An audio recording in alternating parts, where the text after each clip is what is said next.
Party, yeah, you heating in. Grab a seat, drink, you know who's Jen. All right, y'all. I'm back with another video. Episode, sorry. I'm gonna say video for YouTube, episode for Spotify podcast. So this video is recorded today, y'all. However, there is some difficulties with the platforms being uploaded. So this episode might be uploaded tomorrow on a Thursday, but it came out on Wednesday. Okay, y'all. So sorry, y'all. I don't know what's going on with the connection, whatever, but here we are. I'm doing my best with the with the upload, the connection that's going in and out. I don't know what's going on, to be honest. I'm just as confused as everybody else. So hopefully some people might be seeing it on a Wednesday. Don't know if it's gonna, upload through on Wednesday, but I do know for a majority of people will see it on a Thursday. It might be uploaded on Thursday. So I do apologize for that, y'all. I'm so sorry. I'm so sorry. I don't know what I don't know what I could do for real, you know what I'm saying? But anyways, let's go ahead and get our drinks, our juices, whatever you got going on today. I got me a nice little bottle of water. Can we actually hold on and take a break? Because, baby, today I made it to 5 cases of water. From me drinking water, daily since June. When was it? June 8th? I don't know. But June something, right? Up to now, and it's July 15th. I'm on my 5th case of water. Can we? Oh, could be. It's you see them 2 fingers touching, Okay, but and I'm also drinking some ginger ale. I don't know what's been going on. What's going on in the ale? But it's a lot of ginger in this motherfucker. This motherfucker brought the fuck up my shit. I ain't gonna lie to you. I gotta take a sip here and there because I'm like, good damn. And after every sip, what's going on with that? After every sip, you got burp or something. Like, bitch, we ain't gotta do that back in the day. Okay. This little ginger ale kind of go on hand in hand with McDonald's Sprite. They need to figure out what the fuck's in that bitch because ain't no way I'm growing hair on my chest after drinking some McDonald's Sprite. That don't make no damn sense. That shit is too damn strong. What the fuck going on? I don't like that. But anyways. Let's get into the episode, y'all.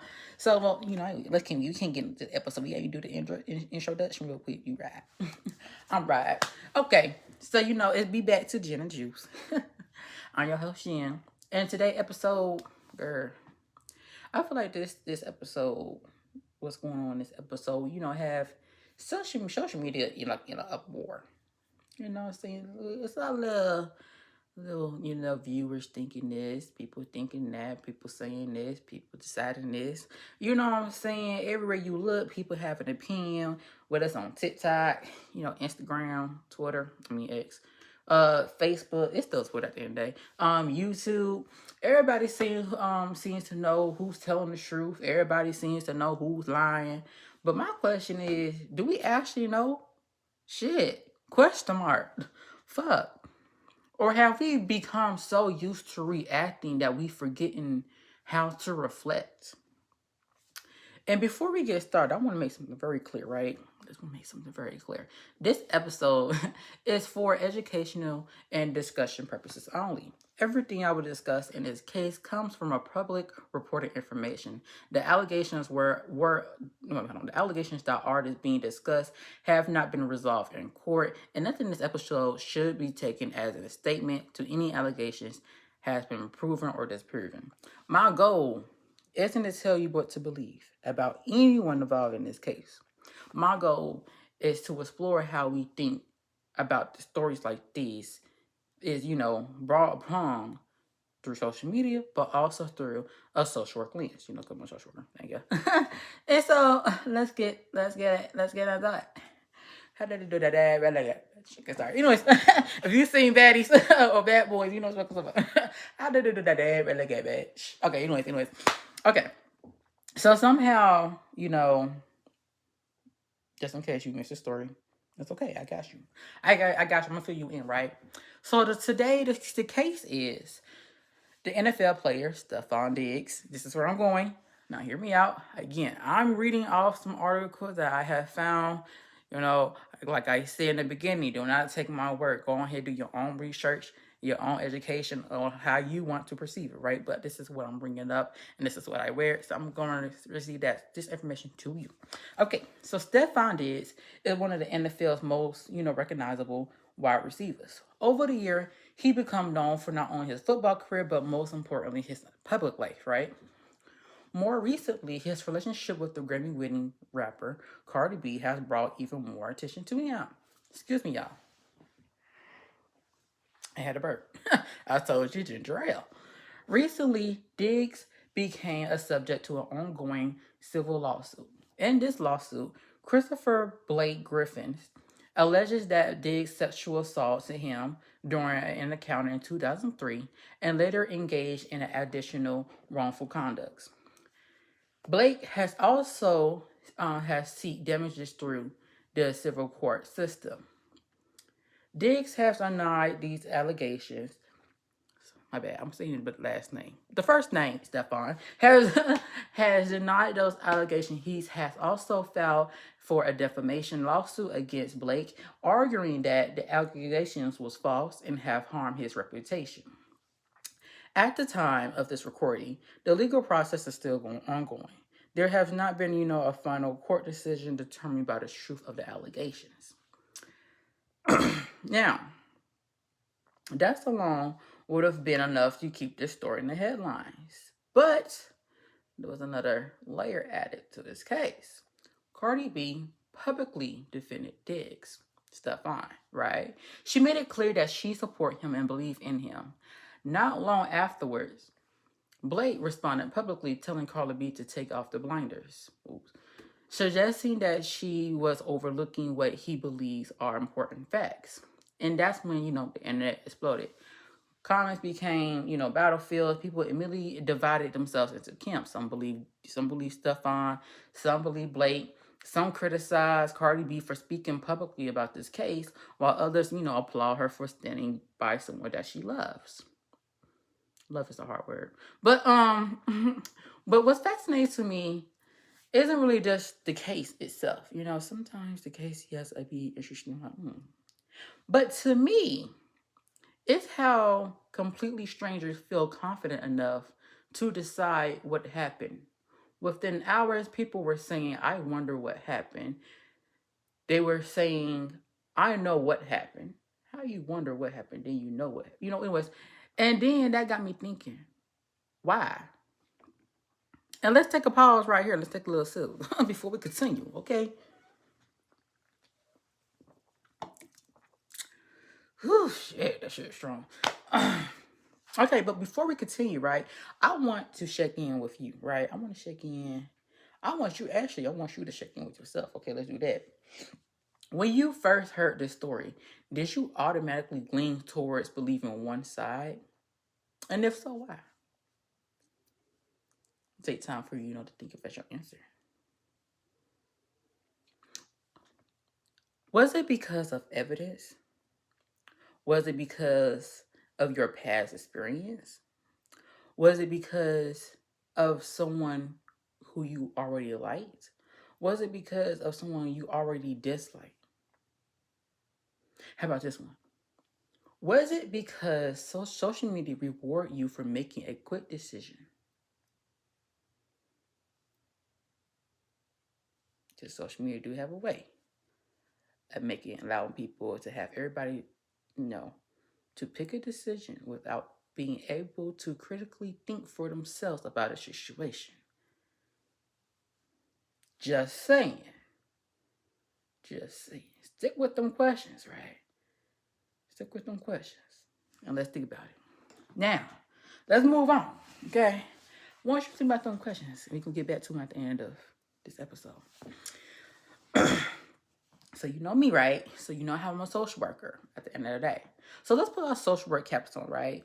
So one thing social work has taught me is that we ask different questions than most people. More conversation online starts with who's right, who's lying, who's wrong. And social workers often begin somewhere else. We ask, what information do we have? What information don't we have? What systems are influencing this situation? What assumptions am I bringing into this conversation? And those questions don't prevent accountability. They help us avoid jumping to conclusion before we have enough information. And I think that's really important. Because slowing down isn't the same thing as avoiding hard conversations. And I think honestly that's really true. You got to look at it that way, because I think everybody always want to go to one side. That's my opinion. Everybody want to go to one side. Be like, oh, this person is right. Based off this stuff and how they conducted themselves, they must be wrong. They must be right. Everybody quickly to judge or pick a side, right? Without without really critically, like I said earlier, critically, thinking about. Excuse me.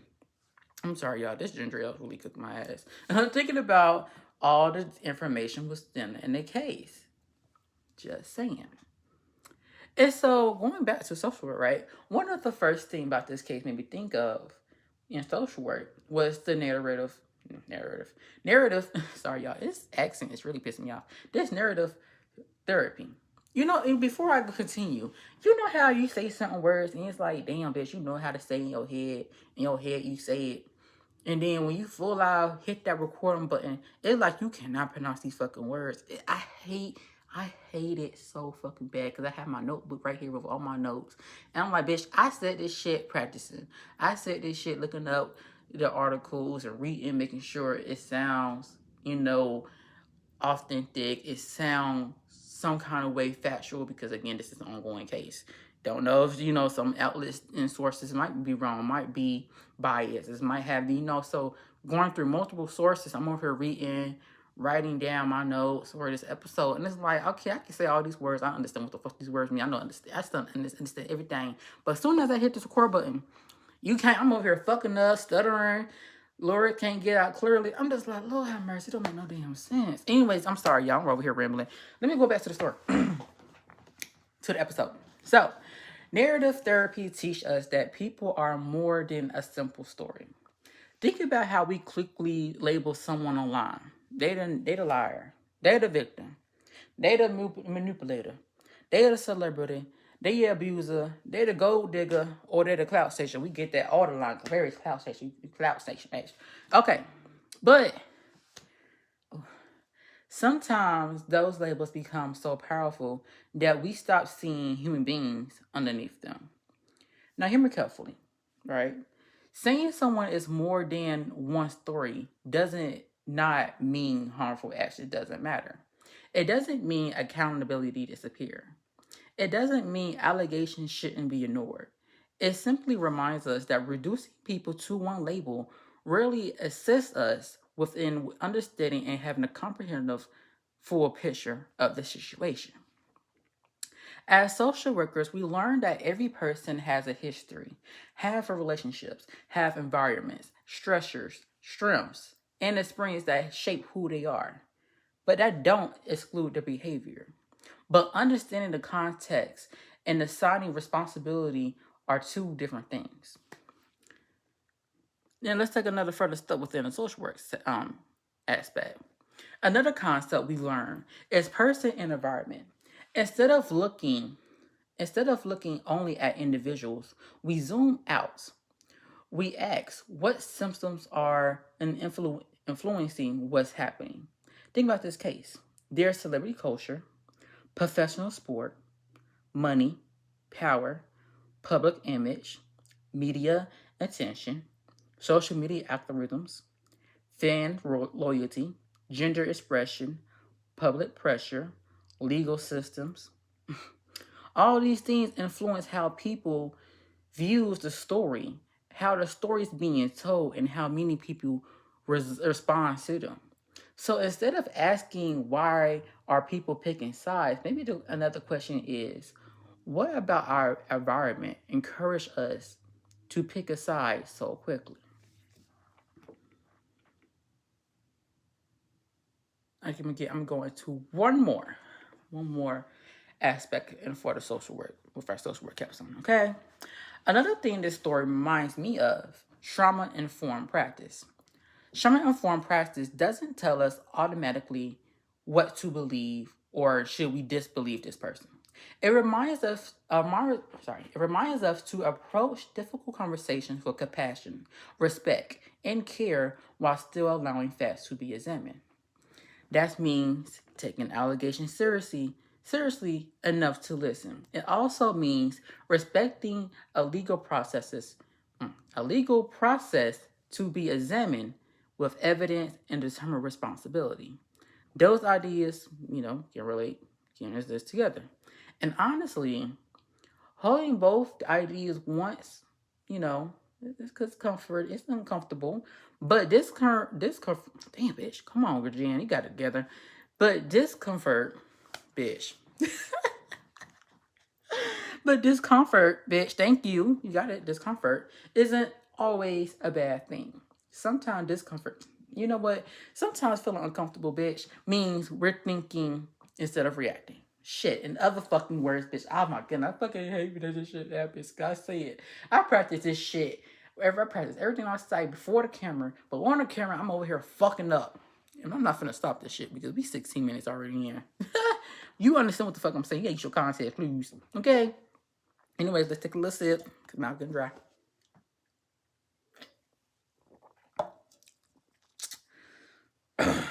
Ooh, it's just strong. Okay.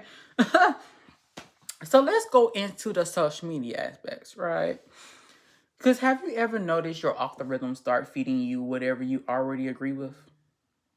Just saying. If you watch one video supporting one side, you probably get 20 more just like it. If you watch a video criticizing someone, you probably see 20 more criticizing them. Before long, it feels like everyone agrees with you. But really, you just live inside an algorithm. As social workers, critical thinker, as social workers, critical thinking matters. We have to ask, what evidence supports this? What evidence challenge this? What don't I know about this situation? These questions protect us from being trapped inside our own confirmational bias. Because everybody got bias. Okay. All right. Everybody got bias. I'm sorry, y'all. I'm told you it's something about this L or gender. Okay. Now I want to hear from you. Not because I want you to agree with me, because I want you to think. Have you ever judged someone so quickly? Have someone ever judged you before hearing your side? Have they? If someone accused you publicly, what would you hope people do? Would you want them to pause? Would you want them to wait for more information? Would you want them to hear you out? Now let's flip that. Let's flip that just for a moment, okay? If you experience something deeply painful, will you hope people listen respectfully instead of dismissing you immediately? Can empathy and fairness exist altogether? Can accountability and due process exist together? What responsibility do we have as consumers on social media? Should every viral story require us to choose a team? Or is it okay to admit, I don't have enough information just yet? Right? And so, here's my little takeaway, right? The juice for Jenn. All right.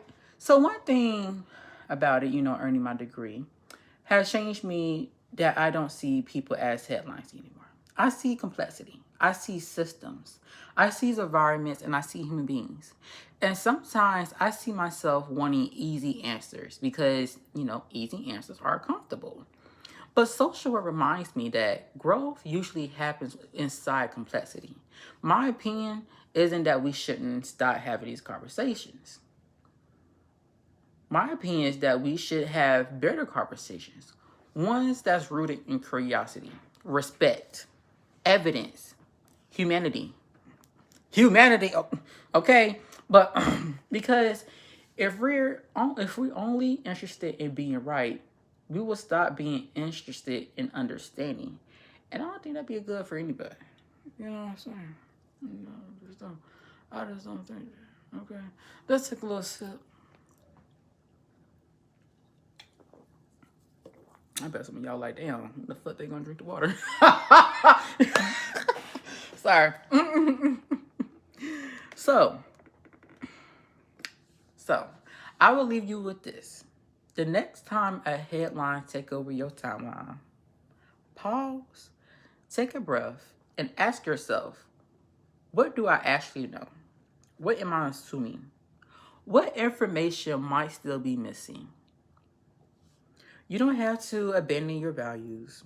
You don't have to ignore difficult conversations. But maybe we can become people who think before we act.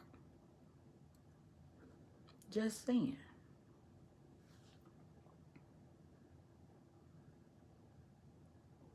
But also, tell me what you think.